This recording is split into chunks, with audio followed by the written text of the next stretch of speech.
నమస్తే. Welcome to my channel. నేను మీ వినోద్. అన్నమయ్య జిల్లాలో మదనపల్లిలో జరిగినటువంటి ఈ సంఘటన యావత్ రాష్ట్రం మొత్తం ఉలిక్కి పడేలా చేసింది.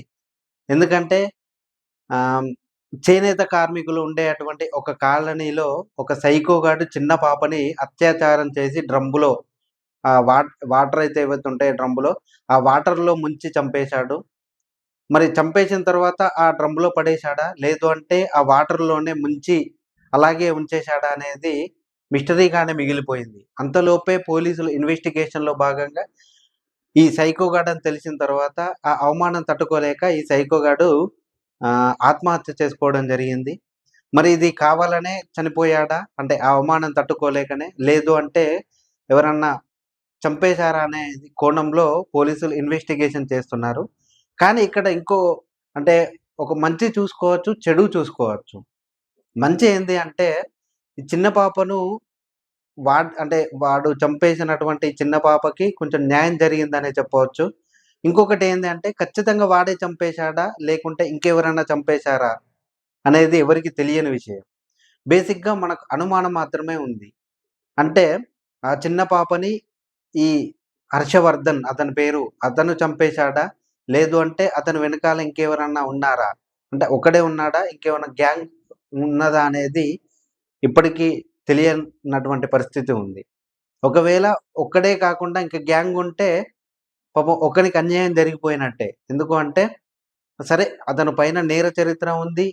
లేదు అంటే అతను కొన్ని కావాల్సి చేసిందని కావచ్చు.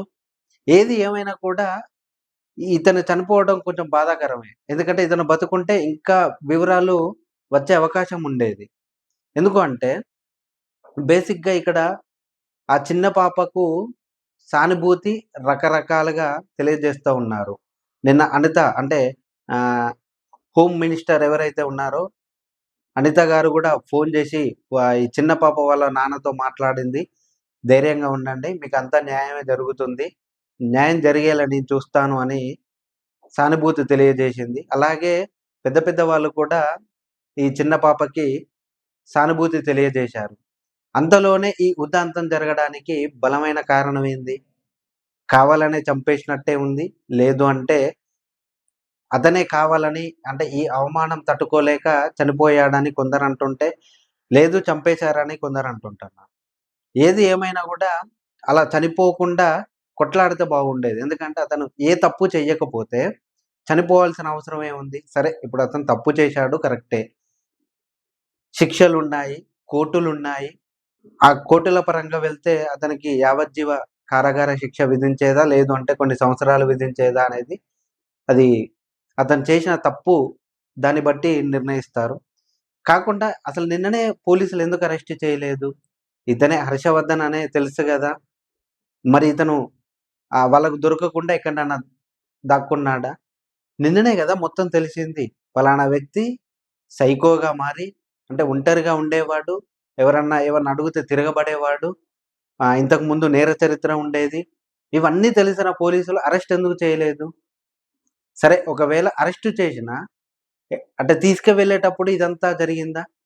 అలా జరిగే అవకాశం లేదు. సో, ఇతను పోలీసులు అరెస్టు చేసే అవకాశం లేదు. ఇతనే పారిపోయి ఎక్కడన్నా అంటే ఎక్కడనన్నా ఉండే అవకాశం ఉండేది. అలా ఈ క్రమంలోనే అతనికి అవమానంగా అనిపించి అంటే చెయ్యని తప్పుకు నేరం అనుభవించాలా? లేదు అంటే ఒకవేళ చేసినట్టయితే ఆ శిక్షకు నేను శిక్ష భరించలేనటువంటి ఆ క్రమంలోనే చనిపోయే అవకాశం ఉండేది. సో, ఏది ఏమైనా గూడా ఆ చిన్న పాపకు న్యాయం జరిగిందనే అందరూ అనుకుంటున్నారు. బేసిక్‌గా ఈ ఉదాంతం అనేది ఒక్కసారిగా రాష్ట్రంలో అలజడి రేపిందన్నట్టు. ఎందుకంటే ఇప్పటి వరకు కొన్ని మనం అత్యాచారాలు జూసే ఉంటాం. మొన్న ఏపీలో గూడా చాలా ఆహ్, అంటే ఈ కూటమి ప్రభుత్వం వచ్చిన తర్వాత చాలా ఈ రకమైన అత్యాచారాలు గాని, దోపిడీలు గాని చాలా జరుగుతున్నాయని రకరకాలుగా వాళ్ళు అంటే కొంత వైసీపీకి పడని వాళ్ళు టీడీపీ, టీడీపీ పడని వాళ్ళు వైసీపీ వాళ్ళు విమర్శలు చేసుకోవడం చాలానే విన్నాం మనం. ఎంత విమర్శలు చేసుకున్నా పోయిన వాళ్ళు తిరిగి రారు. సో, ఉన్నప్పుడే మనం ఇలాంటి జాగ్రత్తలు తీసుకోవాలి. ఎప్పుడైనా మన పిల్లలకి కొన్ని అంటే రూల్స్ పెట్టకూడదు. కానీ కొన్ని నేర్పించాలి. అంటే ఎదుటి వాళ్ళతోటి ఎలా మెదగాలి? ఇలా ఉండాలి. ఎందుకంటే చిన్న పిల్లలు చాక్లెట్‌లకు గాని, బిస్కెట్‌లకు గాని లొంగిపోయే ప్రమాదం ఉన్నది. సో, ఆ క్రమంలోనే వాళ్ళకు మనం ఏ విధంగా నడుచుకోవాలి అంటే ఎక్కడికి వెళ్తున్నారు? ఏం చేస్తున్నారనేది మనం గమనించాలి. ఫస్ట్ ఆఫ్ ఆల్ ఒకటి. తల్లిదండ్రులు, పిల్లలు బయటికి వెళ్తున్నప్పుడు ఏ రకంగా వెళ్తున్నారనేది చూడాలి. ఎవరి దగ్గర వెళ్తున్నారనేది చూడాలి. ఎవరైనా ఇచ్చినప్పుడు తీసుకుంటున్నారా లేదా అని గమనించాలి. సో, కొన్ని సంవత్సరాలు అచ్చేంత వరకు మనం గమనిస్తూనే ఉండాలి. అంటే వాళ్ళకు ఊహ తెలిసినప్పటిదాకా అంటే వాళ్ళు ఇది మంచి, ఇది చెడు అని తెలుసుకునేంత వరకు మనం గమనిస్తూనే ఉండాలి. లేకపోతే ఇలాంటి ప్రమాదాలు జరిగే అవకాశం చాలా ఉంటుంది. ఎందుకంటే ఇలాంటి సైకోగాళ్ళు మన మధ్యలోనే తిరుగుతా ఉంటారు. మనకు తెలవకపోవచ్చు, ఐడియా లేకపోవచ్చు. ఎందుకంటే చూడ్డానికి బాగానే ఉన్నప్పటికీ ఇలాంటి ఒక్కసారిగా వీళ్ళ చూసే సరికి వాళ్ళకు ఒక రకమైన మృగం బయటికెళ్తుంది. సో, అలాంటప్పుడు మనం ఏం చేయలేని పరిస్థితిలో ఉండిపోతాము. ఎందుకంటే ఇప్పుడున్న ఇప్పుడు జరిగిన ఉదంతం గూడా దాని కిందకే వస్తుంది. వాళ్ళు చేనేత కార్మికులు గాబట్టి, వాళ్ళ పనిలో వాళ్ళు నిమగ్నమైపోయారు. అంటే వాళ్ళు పని చేసుకుంటూ వీళ్ళు ఆడుకుంటున్నారులే అని ఒక రకంగా అనుకున్నారు. కానీ ఈ మృగమే అంటే ఇలాంటి సైకో గాడే ఇలా చేస్తాడని అనుకోలేదు. బేసిక్‌గా ఎవరు అనుకోరలా. ఎందుకంటే ఎప్పుడూ జరగని ప్రదేశాలలో ఒక్కసారిగా ఇలాంటివి జరిగేసరికి అందరు అప్రమత్తమైపోతారు. అలర్ట్ అయిపోతారు.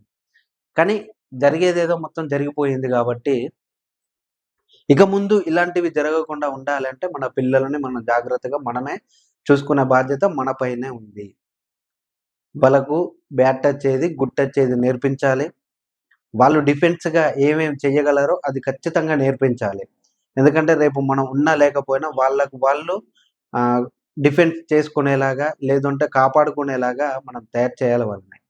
ఆడవాళ్ళంటే వంటగదికే పరిమితం కాకుండా, ఇంటికే హౌస్ వైఫ్‌గా కాకుండా, ఇంటికే పరిమితం కాకుండా ఇలాంటివి నేర్పిస్తే వాళ్ళు భవిష్యత్తులో బయటికెళ్ళినప్పుడు మనం కొంచెం జాగ్రత్తగా ఉండొచ్చు. భయం లేకుండా ఉండొచ్చు. లేదు అంటే వాళ్ళు బయటికెళ్ళి మళ్ళీ తిరిగి అచ్చేంత వరకు భయం కొద్దే బతుకుతూనే ఉండాలి. అలాంటి పరిస్థితులు రావద్దంటే వాళ్ళకు మనం ఏ విధంగా హెల్ప్ చేయాలో, ఏ విధంగా వాళ్ళకు డిఫెన్స్ నేర్పియాలో, ఏ విధంగా వాళ్ళు మలుచుకోవాలో అన్నీ నేర్పించాలి. చిన్నప్పుడే అవన్నీ నేర్పిస్తే కొంచెం వాళ్ళకు అంటే ఒక 25, 30 సంవత్సరాల వరకు వాళ్ళు ఏంది అంటే మనం ఏ విధంగా ఉన్నామనేది కొంచెం వాళ్ళు నిర్ణయించుకునే పరిస్థితి వస్తుంది. లేకపోతే వాళ్ళు ఎక్కడ పడితే అక్కడ ఇప్పుడు ఇంట్లో స్ట్రిక్ట్‌గా ఉన్నామనుకో, బయట వాళ్ళు కొంచెం ప్రేమగా చూపిస్తే, ఓ ప్రేమ అనుకోని అటే వెళ్ళిపోతారు. సో, అలా జరగకుండా ఇంట్లో ప్రేమ ప్రేమగా ఉండాలి. సేమ్ టైమ్ స్ట్రిక్ట్‌గా ఉండాలి. అట్లాంటప్పుడే వాళ్ళకర్థమైతుంది. ఓకే. అంటే మనం తప్పు జేసినప్పుడు స్ట్రిక్ట్‌గా ఉన్నారు. మనం మంచిగా ఉన్నప్పుడు నవ్వుతూ ఉన్నారు అనేది వాళ్ళలో ఉండిపోతుందన్నట్టు. ఎందుకు అంటే, మనం స్ట్రిక్ట్‌గా ఉన్నామనుకో, బయట వ్యక్తులు వచ్చి ప్రేమగా మాట్లాడారనుకో, ఎప్పుడు జూషినా మా ఇంట్లో స్ట్రిక్ట్‌గానే ఉంటారు. ఒక్కసారి గూడా నాతోటి కలిసి మాట్లాడరు, కలిసి భోజనం చెయ్యరు, ప్రేమగా మాట్లాడరు అనే భ్రమ వాళ్ళలో ఉండిపోతుంది. మళ్ళీ బయటికెళ్ళినప్పుడు ప్రేమగా ఎవరైనా మాట్లాడితే వాళ్ళకు లొంగిపోతా ఉంటారు.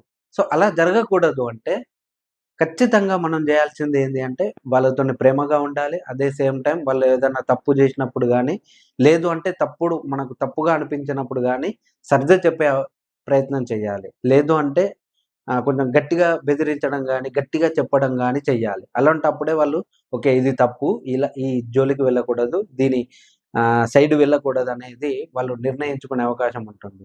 సో, ఎప్పుడైనా ఇలాంటి అవకాశాలు వేరే వాళ్ళ వ్యక్తులకు ఇవ్వకుండా, ఇలాంటి సైకోగాళ్ళు ఇవ్వకుండా మనం జాగ్రత్తగా చూసుకోవాలి. ఏది ఏమైనా గూడా ఈ సైకోగాడు చనిపోవడం కొంచెం బాధాకరం అనిపిస్తుంది. ఇంకో కొంచెం ఆహ్, హ్యాపీగానే ఉంది. ఎందుకంటే ఆ సైకోగాడు ఇప్పుడు బతికుంటే ఇంకెంతమందిని ఇలా చేసేవాడో. ఏది ఏమైనా అంటే ఈ సైకోగాడు ఒక్కడేనా? లేదు అంటే బ్యాచ్ ఏమన్నా ఉందా అనేది అది బాధాకరం. ఎందుకంటే ఇప్పుడు వెనకాల ఎంతమందున్నారో మనకు